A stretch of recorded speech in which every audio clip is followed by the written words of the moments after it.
আসসালামু আলাইকুম। সংবাদে আপনাদের সবাইকে স্বাগতম জানাচ্ছি আমি মিম। শুরুতেই সংবাদ শিরোনাম। শহীদ ওসমান হাদির মতো এনসিপির নেতার মাথায় গুলি, সিটি স্ক্যান স্বাভাবিক, খুলনাতেই চলবে চিকিৎসা। আমরা এমন নির্বাচন চাই যেখানে ভয় বা বাধা থাকবে না, বলল প্রধান উপদেষ্টা। ভারতীয়দের জন্য ভিসা সার্ভিস বন্ধ করল বাংলাদেশ। ভোটার হতে 27 ডিসেম্বর আবেদন করবেন তারেক রহমান। ফেসবুক পোস্টে আইন উপদেষ্টা, 90 দিনের মধ্যে হাদির হত্যার বিচার সম্পূর্ণ হবে। মুক্তিযুদ্ধকে হেয় প্রতিপন্নের চেষ্টা নিন্দনীয়, বলল ইশরাক হোসেন। এবং সর্বশেষ জানিয়ে দেব, প্রথম আলো ডেইলি স্টারে হামলা, সরকারের এই রহস্যজনক নিরাপত্তার অর্থ কি, প্রশ্ন জুনায়েদ সাকির। শিরোনাম শুনছিলেন, এবার বিস্তারিত।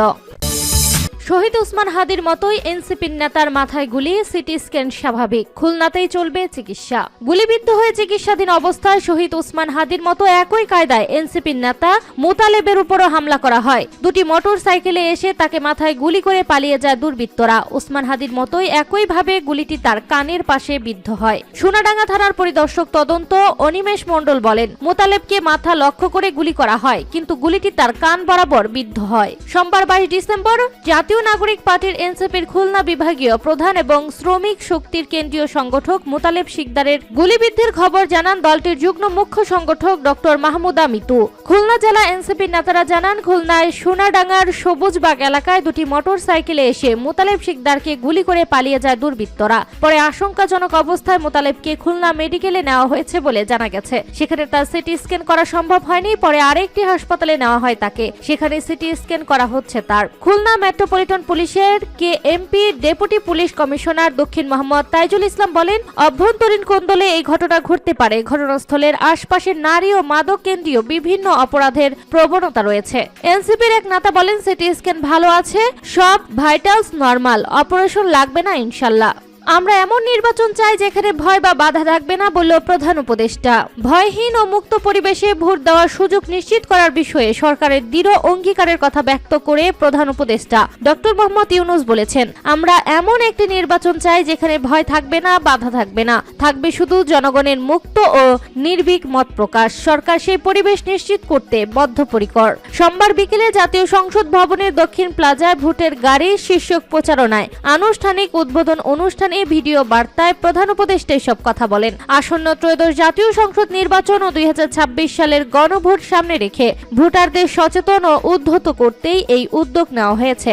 আগামী জাতীয় সংসদ নির্বাচনে শত যোগ্য প্রার্থীকে ভোট দেওয়ার আহ্বান জানিয়ে প্রধান উপদেষ্টা বলেন, আপনি দেশের মালিক। এই দেশ আগামী 5 বছর আপনার পক্ষে কে চালাবে সেটা আপনিই ঠিক করবেন। আপনার পছন্দের প্রার্থীকে ভোট দিন, শত যোগ্য প্রার্থী বেছে নিন, চিন্তা ভাবনা করে ভোট দিন।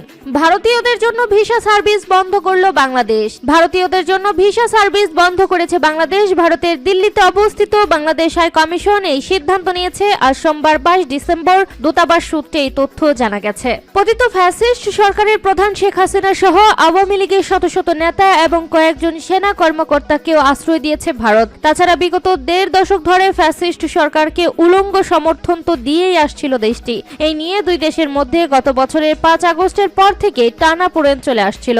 এরই মধ্যে গত 12 ডিসেম্বর অন্যতম জুলাই যোদ্ধা শরীফ ওসমান বিন হাদিকে গুলি করে নিষিদ্ধ ঘোষিত সংগঠন ছাত্রলীগের এক নেতা 1 সপ্তাহ চিকিৎসা শেষে গত 18 ডিসেম্বর শহীদ হন আধিপত্যবাদ বিরোধী এই তরুণ। এই নিয়ে সারা দেশ উত্তপ্ত হয়ে ওঠে, বিক্ষোভ প্রতিবাদে ফেটে পড়ে মানুষ। ওই সময় বাংলাদেশে অবস্থিত ভারতীয় হাই কমিশনের সামনেও বিক্ষোভ হয়, কারণ ধারণা করা হচ্ছে ওসমান হাদিকে গুলি করা সন্ত্রাসী ও তার সহযোগী ভারতে পালিয়ে গিয়ে আশ্রয় নিয়েছে।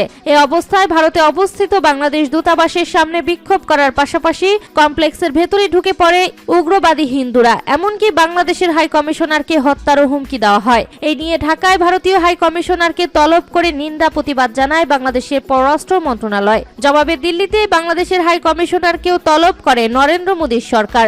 এমন উত্তেজনার মধ্যে দিল্লির হাই কমিশন ভারতীয়দের জন্য ভিসা সার্ভিস বন্ধের ঘোষণা দিল।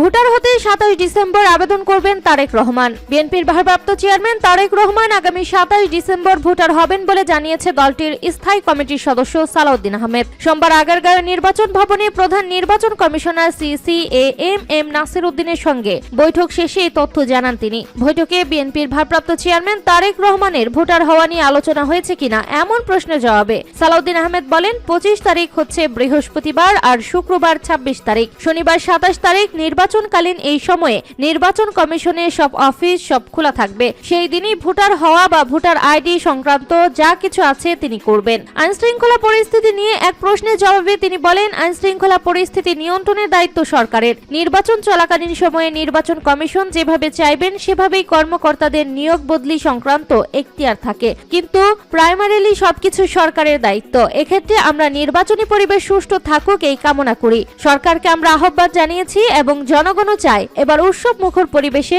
স্বাধীনভাবে মুক্তভাবে ভোট দিবে। আশা করি আইনশৃঙ্খলা পরিস্থিতি ক্রমোন্নতি হবে। ফেসবুক পোস্টে আইন উপদেষ্টা, 90 দিনের মধ্যে হাদির হত্যার বিচার সম্পূর্ণ হবে। শহীদ শরীফ ওসমান হাদি হত্যার বিচার দ্রুত বিচার ট্রাইব্যুনালে হবে বলে জানিয়েছেন আইন উপদেষ্টা আসিফ নজরুল। সোমবার নিজের ফেসবুক পোস্টে এই তথ্য জানান তিনি। আসিফ নজরুল তার পোস্টে লিখেন, শহীদ শরীফ ওসমান হাদি হত্যার বিচার হবে দ্রুত বিচার ট্রাইব্যুনালে। দ্রুত বিচার ট্রাইব্যুনাল আইন 2002 এর 10 ধারা অনুযায়ী পুলিশ রিপোর্ট আসার পর সর্বোচ্চ 90 দিনের মধ্যে বিচার সম্পূর্ণ করা হবে। এর আগে শরীফ ওসমান হাদি হত্যার বিচার প্রক্রিয়া শেষ করতে দ্রুত বিচারিক ট্রাইব্যুনাল গঠনের দাবি জানায় ইনকলাব মঞ্চ। সোমবার 22 ডিসেম্বর দুপুর 12:30টার দিকে রাজধানীর শাহবাগে জাতীয় জাদুঘরের সামনে সংবাদ সম্মেলনে এই দাবি জানান সংগঠনের সদস্য সচিব আব্দুল্লাহ আল জাবের। জাবের বলেন, এই হত্যাকাণ্ডের জন্য একটি দ্রুত বিচারিক ট্রাইব্যুনাল গঠন করতে হবে। প্রয়োজনে আন্তর্জাতিক পেশাদার তদন্ত সংস্থার সহায়তা নিতে হবে। কোনো তথাকথিত বন্দুক যুদ্ধ নয়, আমরা চাই প্রকাশ্য বিচার। মুক্তিযুদ্ধকে হেয় প্রতিপন্নের চেষ্টা নিন্দনীয় বলল ইশরাক। ঢাকা 6 আসনে বিএনপির মনোনীত প্রার্থী ও জাতীয়তাবাদী মুক্তিযুদ্ধের প্রজন্মের আহ্বায়ক ইঞ্জিনিয়ার ইশরাক হোসেন বলেছেন, বিগত 54 বছরেও আমরা এমনটি দেখি নাই যেভাবে আজ প্রকাশ্যে মুক্তিযুদ্ধকে হেয় প্রতিপন্ন করা হচ্ছে এবং সম্পূর্ণ মিথ্যা ও বিভ্রান্তিকর তথ্য দিয়ে বিতর্কিত করার চেষ্টা করা হচ্ছে। শুধু 1971 সালে একটি দলের ভূমিকা আড়াল করার জন্য এই ধরনের অপপ্রচার অত্যন্ত নিন্দনীয়। সোমবার দুপুরে রাজধানীর শেরেবাংলা নগরে জিয়া উদ্যানে শহীদ রাষ্ট্রপতি জিয়াউর রহমানের মাজারে জাতীয়তাবাদী মুক্তিযুদ্ধের প্রজন্মের নবগঠিত আহ্বায়ক কমিটির শ্রদ্ধা নিবেদন কর্মসূচিতে এসব কথা বলেন তিনি। ইশরাক হোসেন বলেন, গণ অভ্যুত্থানের পক্ষে শক্তিগুলোর এক থাকার কথা ছিল, কিন্তু আমরা আজ সত্যি এক থাকতে পারছি না। সেটা আমাদের ভাবতে হবে। এর ফলেই হাদির মতো দেশপ্রেমীদের উপর নির্মম হত্যাকাণ্ড সংঘটিত হচ্ছে এবং অপরাধীরা পালিয়ে যেতে পারছে। তিনি বলেন, এই পরিস্থিতি একদিকে গোয়েন্দা সংস্থার ব্যর্থতা, আবার অন্যদিকে প্রশ্নবিদ্ধভাবে তাদের সফলতা হিসেবেও দেখা যেতে পারে। ইশরাক হোসেন অভিযোগ করেন, আমরা শুরু থেকেই বলে আসছি, হাসিনার দোসরদের নিয়ে বর্তমান সরকার চলছে। প্রশাসনিক সংস্কার ও একটি সুষ্ঠু নির্বাচনের জন্য যে সংস্কার দরকার ছিল তা তারা করেনি। সরকারের এই রহস্যজনক নিরাপত্তার অর্থ কি, প্রশ্ন জুনায়েদ সাকির। গণসংহতি আন্দোলনের প্রধান সমন্বয়কারী জুনায়েদ সাকি বলেন, কারা রাতের বেলায় হামলা করে পত্রিকা অফিসে আগুন লাগিয়ে দিচ্ছে, পুড়িয়ে দিচ্ছে। আমরা দেখলাম সরকার এই ক্ষেত্রে রহস্যজনকভাবে নীরব। সরকারের এই রহস্যজনক নীরবতার অর্থ কি? প্রথম আলো ডেইলি স্টারের কার্যালয়ে হামলার সময় সেখানে কর্মরত আইন শৃঙ্খলা রক্ষাকারী বাহিনীর ভূমিকা নিয়েও প্রশ্ন তুলেন এই রাজনীতিবিদ। এ বিষয়ে তিনি বলেন, আমাদের পুলিশ ও আইন শৃঙ্খলা রক্ষাকারী বাহিনী সেখানে কি করছিল, সরকারের কোন কোন উপদেষ্টা ওখানে গিয়েছেন, সেই জবাবদিহি সরকারকে করতে হবে। অন্তর্বর্তী সরকার নতুন ভয়ের রাজত্ব কায়েমের পৃষ্ঠপোষকতা দিচ্ছে কিনা প্রশ্ন রেখে জুনায়েদ সাকি বলেন, পতিত ফ্যাসিস্টরা যে ভয়ের রাজত্ব কায়েম করেছিল, আজকে তার বিপরীতে আরেক দল নতুন ভয়ের রাজত্ব কায়েম করতে চায়। এক ফেসিবাদের পাল্টা আরেক ফেসিবাদের জন্ম কিংবা উত্থানে কে সহায়তা করছে?